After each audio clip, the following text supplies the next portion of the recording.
자, 설교 제목 한번 해봅니다. 하나님은 평가의 대상이 아닙니다. 하나님은 평가의 대상이 아닙니다. 한번 더 해봅니다. 하나님은 평가의 대상이 아닙니다. 하나님은 평가의 대상이 아닙니다. 오늘의 본문 말씀은 이스라엘 공동체 안에서 10계명의 제3계명을 어긴 사람에 대하여 하나님께서 그를 어떻게 처벌을 하셨는지를 기록하고 있는 내용입니다. 자, 10계명의 제3계명이 무엇입니까? 우리가 장로군절로 출애굽기 20장 7절 말씀을 보면 너는 내 하나님 여호와의 이름을 망령되게 부르지 말라.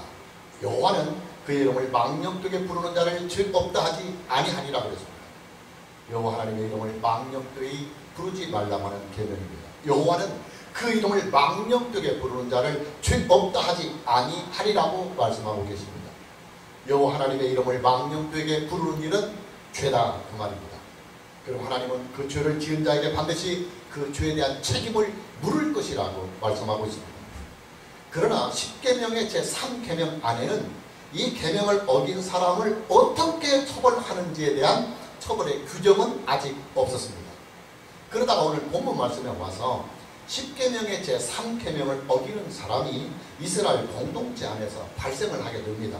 오늘 본문 10절에서 11절 말씀을 보면 이스라엘 자손 중에 그의 어머니가 이스라엘 여인이요 그의 아버지는 애굽 사람인 어떤 사람이 나가서 한 이스라엘 사람과 진영 중에서 싸우다가 그 이스라엘 여인의 아들이 여호와의 이름을 모독하며 저주함으로 무리가 끌고 모세에게로 가니라.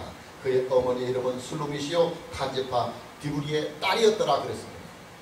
사건의 발단은 이렇습니다. 이스라엘 공동체 안에 애굽 남자와 결혼을 해서 가정을 꾸리고 아들까지 둔 여인이 있었는데 어느 날 그 여인의 아들이 이스라엘의 한 사람과 진영에서 싸움을 하다가 여호와의 이름을 모독하며 저주를 하게 되었다는 것입니다.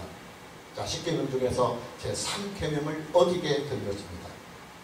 10계명의 제3계명 안에는 처벌에 대한 규정이 따로 없기 때문에 모세는 임의로 그 사람을 처벌할 수가 없고 그 사람을 일단 가둔 후에 그 사람을 어떻게 처벌을 해야 하는지 하나님께 묻게 됩니다. 요즘으로 말하면 범죄의 사실이 있는 피의자를 검사가 기소를 해서 피해자의 신분으로 이제 재판을 받게 한다는 말입니다. 하나님의 판결은 단호했습니다. 사형이었습니다. 하나님은 사형을 집행하는 방법까지도 모세에게 상세하게 말씀을 주셨습니다. 첫째, 하나님은 하나님을 저주한 그 사람에게 사형을 집행할 때 이스라엘의 진영 밖으로 끌어내서 사형을 집행하라 그렇게 하십니다. 둘째, 그 범죄자가 하나님을 모독하고 저주할 때 그 곁에서 그가 하나님을 모독하고 저주했던 말을 들었던 모든 사람들을 다 모아서 이 범죄자의 머리에 손을 얹게 한 후에, 즉 안수를 하게 한 후에 그 범죄자에게 사형을 집행하도록 하셨습니다.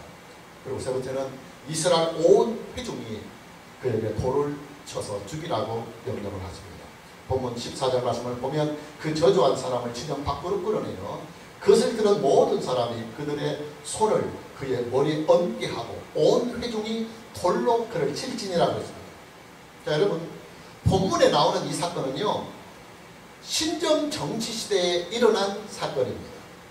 만일 현대를 살아가고 있는 이 시대에 이런 방법으로 사람을 죽이면 모세는 살인 교사죄로 그리고 사형을 집행한 이스라엘 백성들은 살인죄로 전부 다 처벌을 받게 됩니다. 그래서 우리는 신정 정치가 무엇인지를 먼저 알아야 합니다. 우리가 보통 하나님의 나라라는 말을 자주 사용을 하기는 합니다만 엄밀하게 말하면 하나님의 나라가 아니고 하나님의 왕국입니다. 하나님의 왕국. 신약 성경은 바실레라고 말씀합니다. 영어로는 The Kingdom of God. 하나님의 왕국이라는 말입니다. 왕정 국가라고 하는 것은 왕이 나라의 주체가 됩니다. 주권이 백성에게 있는 것이 아니라 왕에게 있습니다.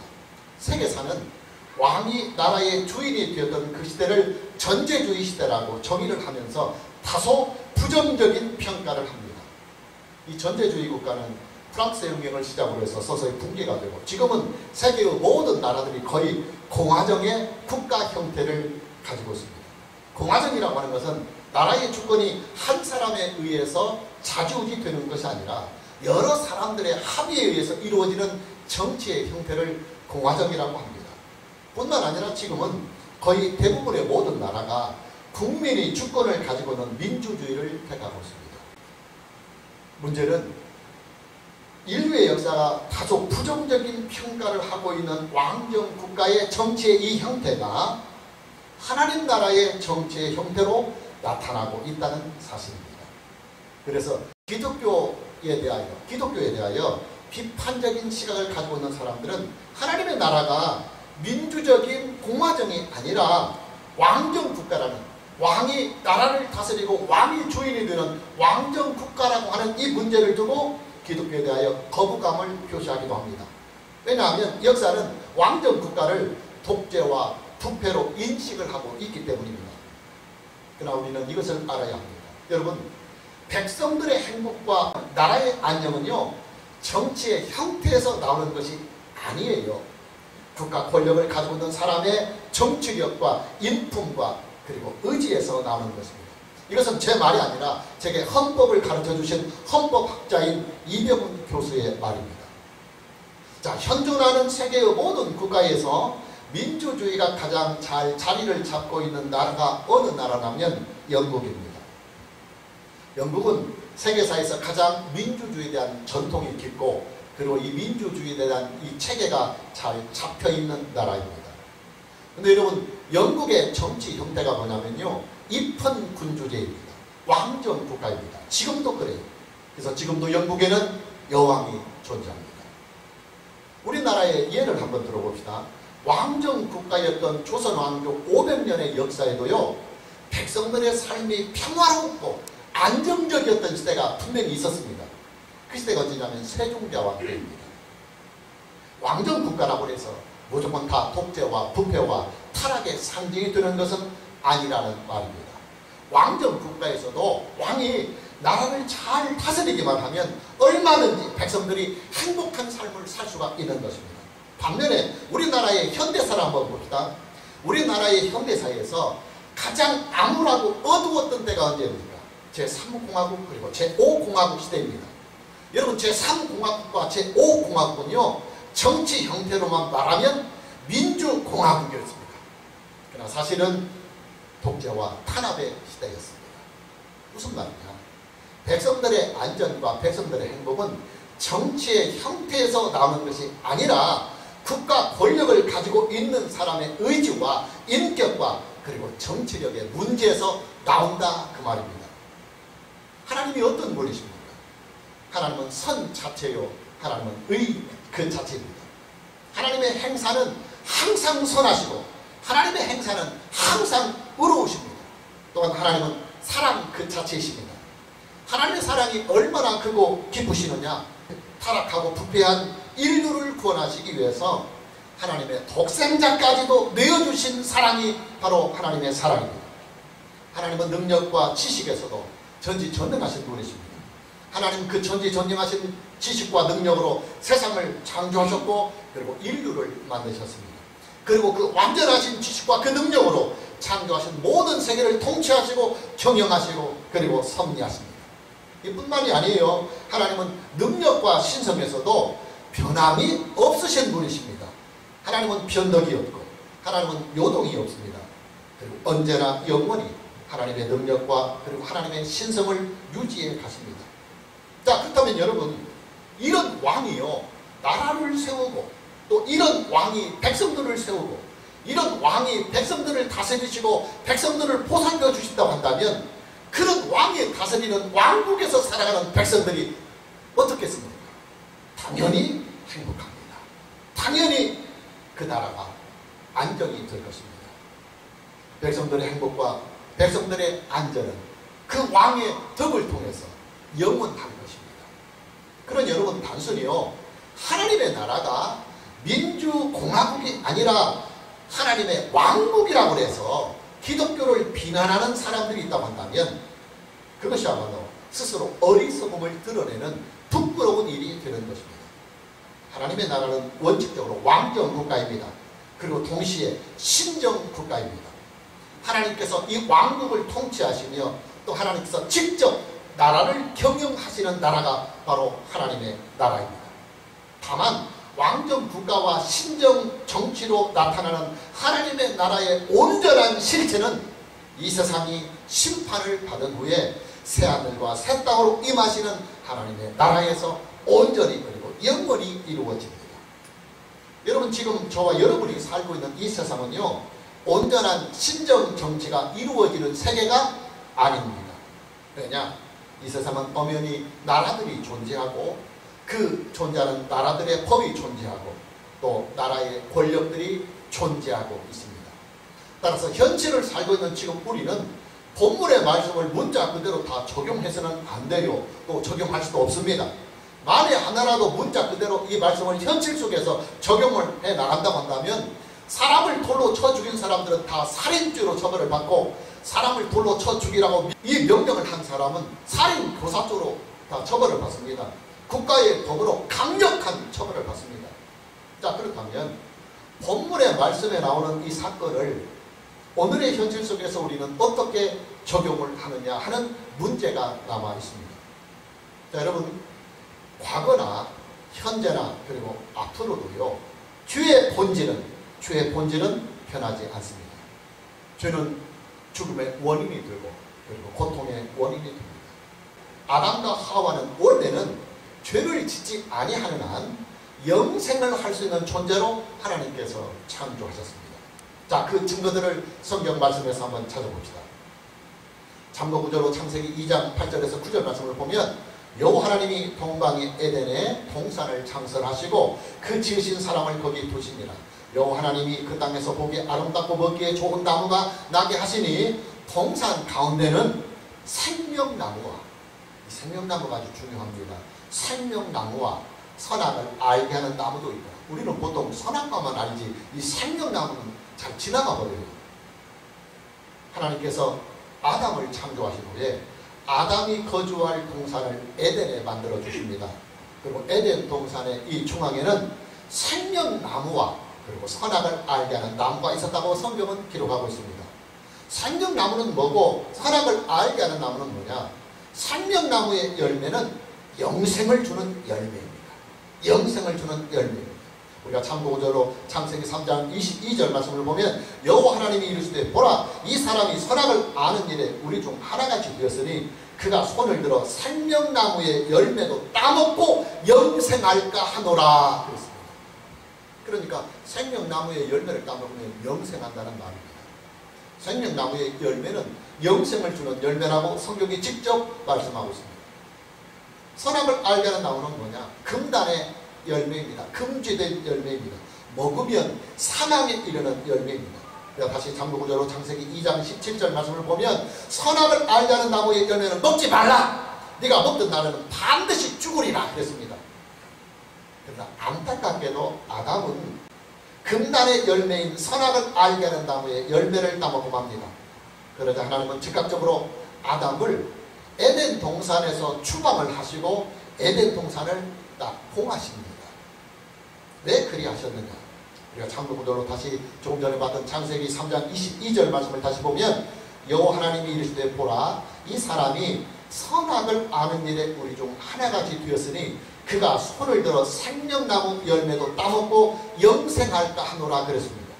타락한 아담과 하와가 그 타락한 상태에서 생명나무의 열매까지 따 먹어버리면 그 타락한 상태로 영생을 할 수가 있으니까 생명나무의 열매를 따먹지 못하도록 에덴에서 추방을 하시고 또 아담과 하와가 에덴에 들어가지 못하도록 봉하셨다는 말씀입니다. 자, 이 모든 사실들을 종합해보면 어떤 결론을 내릴 수가 있느냐? 아담과 하와는 원래 타락을 하지 아니하는 한 에덴 동산에 있는 생명나무의 열매를 따먹고 영생을 할 수 있는 존재로 하나님께서 창조하셨다고 하는 사실입니다. 그런데 왜 영생을 하지 못하도록 에덴에서 쫓겨나고 말았느냐? 죄 때문에 그래요. 죄 때문에. 여러분, 타락한 인간이요, 죽지 않고 영원히 산다고 가정을 한번 해봅시다. 여러분, 타락한 인간이, 부패한 인간이, 악으로 충만한 인간이 죽지 않고 영원히 산다고 한다면 여러분, 그것이 축복입니까? 그것이 은혜입니까? 아니에요. 아니에요. 그래서 최악의 저주이며 그리고 최악의 비극입니다. 우리가 주변에서 참 나쁜 사람들을 가끔씩 봅니다.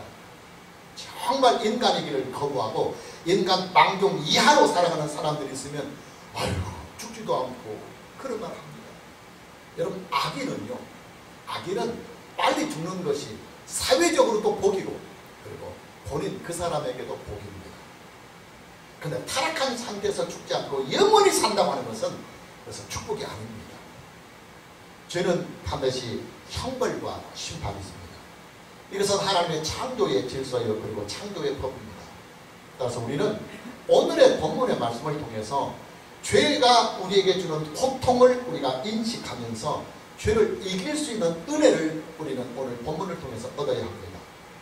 죄를 이길 수 있는 은혜가 뭐냐? 구속의 주님이신 예수 그리스도를 믿는 일입니다.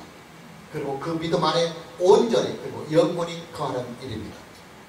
여러분, 기독교의 믿음은요, 연합이 본질이고 연합이 생명입니다. 예수님을 믿으면 예수님과 내가 연합이 됩니다. 성경은 연합의 원리를 접붙임의 원리로 설명을 하고 있습니다. 접붙임의 원리가 무엇입니까? 우성의 성질과 열성의 성질을 연합을 시켜서 우성의 성질로 하여금 열성의 성질을 그냥 흡수해버리게 하는 원리입니다. 우성의 성질이 열성의 성질을 다 흡수해버리면 열성의 성질은 우성이 다 흡수해버렸으니까 열성이 가지고 있는 그 성질은 다 사라져버리고 우성만 남게 되는 것입니다. 이것이 바로 접붙임의 원리입니다. 예수님을 믿으면 예수님과 믿는 자는 접붙임이 됩니다.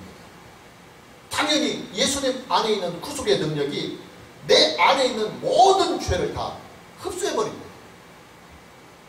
예수님을 믿는 내게는 결국 뭐가 남느냐?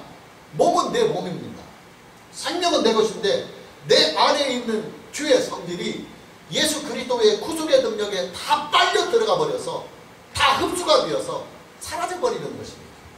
그리고 내 안에는 예수 그리스도의 구속의 은혜만이 충만하게 남는 것입니다.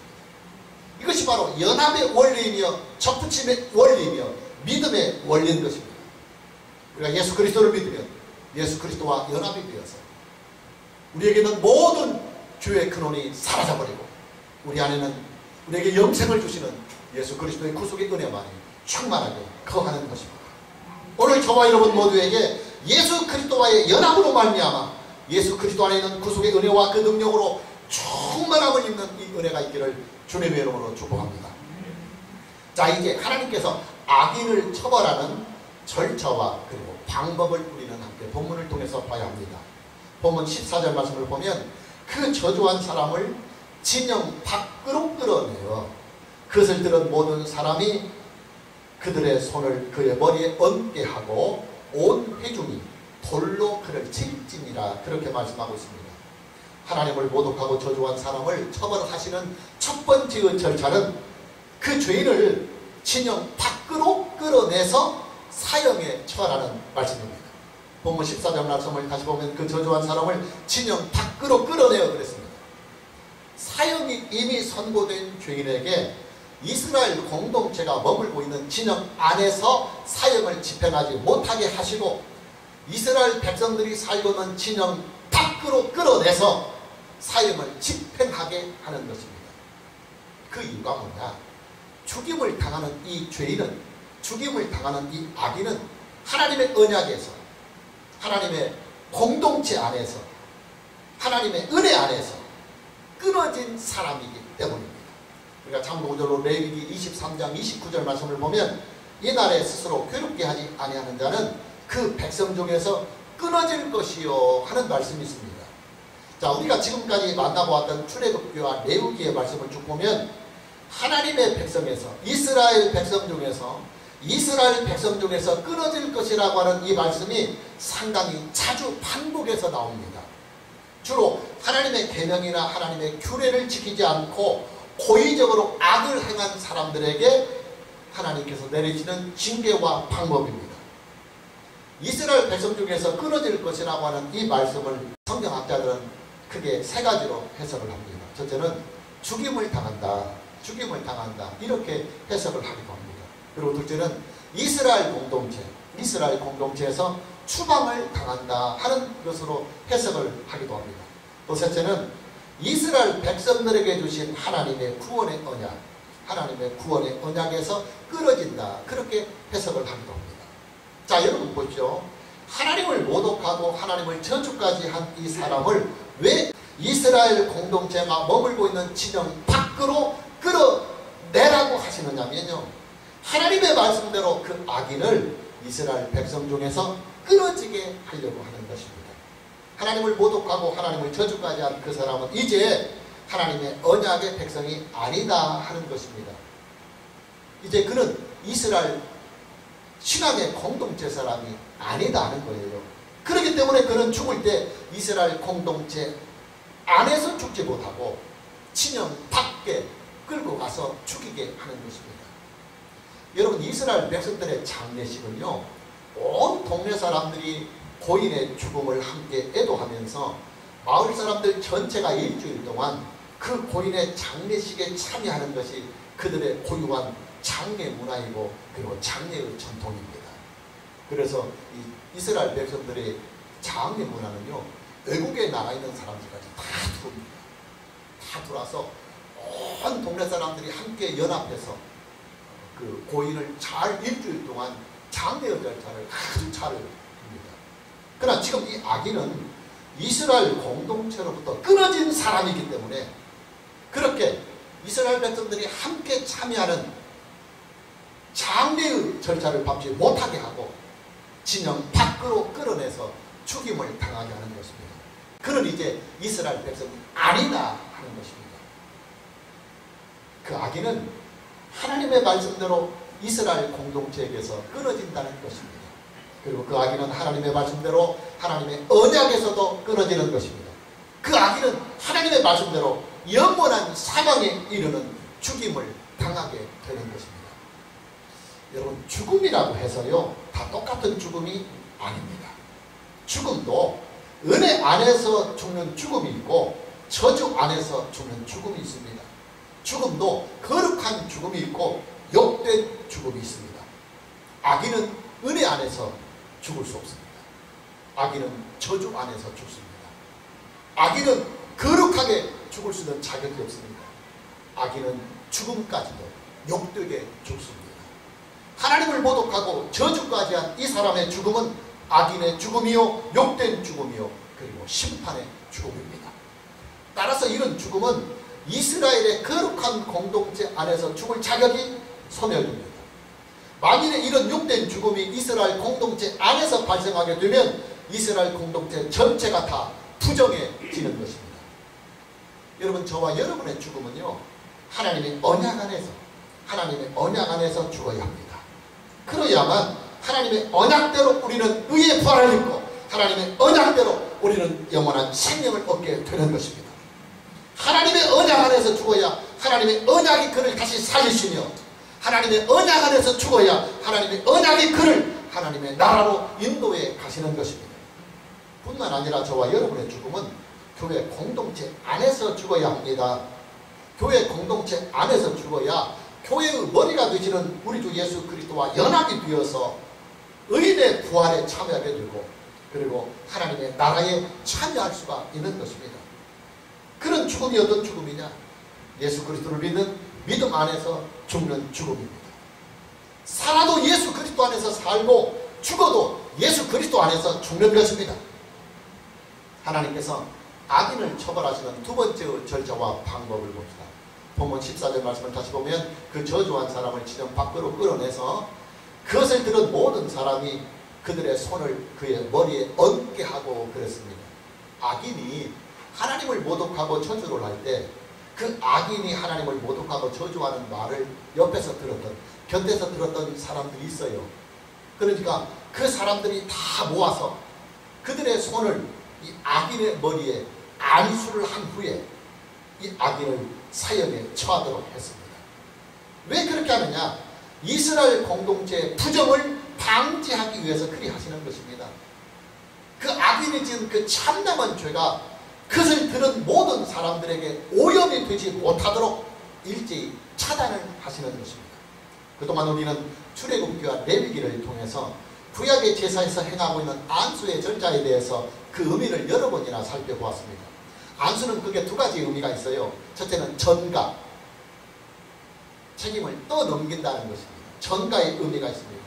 희생의 제물의 머리에 그 제물을 드리는 사람이 안수를 할 때 제물을 드리는 사람의 죄가 희생의 제물에 옮겨지는 전가가 되는 효과가 안수에 있습니다. 그리고 두 번째 안수의 의미는 연합의 의미가 있어요. 희생의 제물의 머리에 제물을 드리는 사람이 안수를 하면 안수를 하는 사람과 희생의 제물이 하나가 되는 거예요. 그래서 희생의 제물이 나를 가여 주고 또 희생의 제물이 나를 대신하여 희생해서 하나님께 헌신을 드리고 그리고 번제물로 드려지면 내가 하나님께 헌신을 하는 똑같은 효력과 하나님께 번제물을 드리는 똑같은 효력이 발생을 하는 것입니다. 하나님을 모독하고 저주까지 한 이 악인의 머리 위에 그가 행하였던 참담한 말들을 들은 사람들 모두가 안수를 하는 이 일은 안수를 하는 사람들 모두가 들었던 그 참담한 죄악들이 그 악인 한 사람에게 다 전가되게 한 후에 그 사람 한 사람을 죽임으로 인해서 그 참담한 말을 들었던 부정한 죄악들이 이스라엘 공동체 안에서 사라지게 하는 것입니다. 여러분 지금 이게 무슨 말씀입니까? 하나님께서는 죄의 오염과 죄의 전염성을 단호히 토려내시려고 하신다 하는 말씀이에요. 이스라엘 공동체 안에서 하나님을 모독하거나 하나님을 저주하는 참담한 악이 더 이상 이스라엘 공동체 전체에게 번지지 못하도록 악을 행한 그 당사자 한 사람에게만 그 참담한 모든 죄를 다 짊어지게 한 후에 그 사람을 죽여서 이스라엘 백성들, 이스라엘 공동체에게 깨끗함을 주시는 것입니다. 여러분 하나님은요 한 사람의 죄가 많은 사람들에게 오염이 되고 확산이 되는 이 일을 아주 경계하십니다. 그래서 죄를 퍼뜨리는 사람에 대해서는 하나님께서 단호히 심판하셔요. 그리고 아주 엄격하게 심판하십니다. 하나님께서 악인을 심판하시는 제4번째 절차와 방법은 온 회중으로 하여금 돌로 이 악인을 치게 하는 방법입니다. 다시 보면 14절 말씀을 보면 그 저주한 사람을 진영 밖으로 끌어내어 그것을 들은 모든 사람이 그들의 손을 그의 머리에 얹게 하고 온 회중이 돌로 그를 칠지니라 그랬습니다. 어찌 보면 너무 심한 것이 아닌가, 너무 심한 것이 아닌가 하는 반문이 있을 수도 있습니다. 그런데 이 문제는 두 가지로 우리가 접근을 해봐야 합니다. 첫째는 그 시대에 일반적이며 보편적으로 행하였던 공개 처형의 문화를 우리는 참작해야 합니다.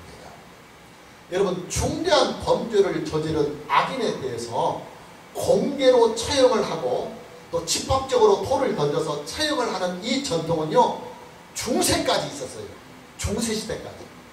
중세시대까지 있었습니다.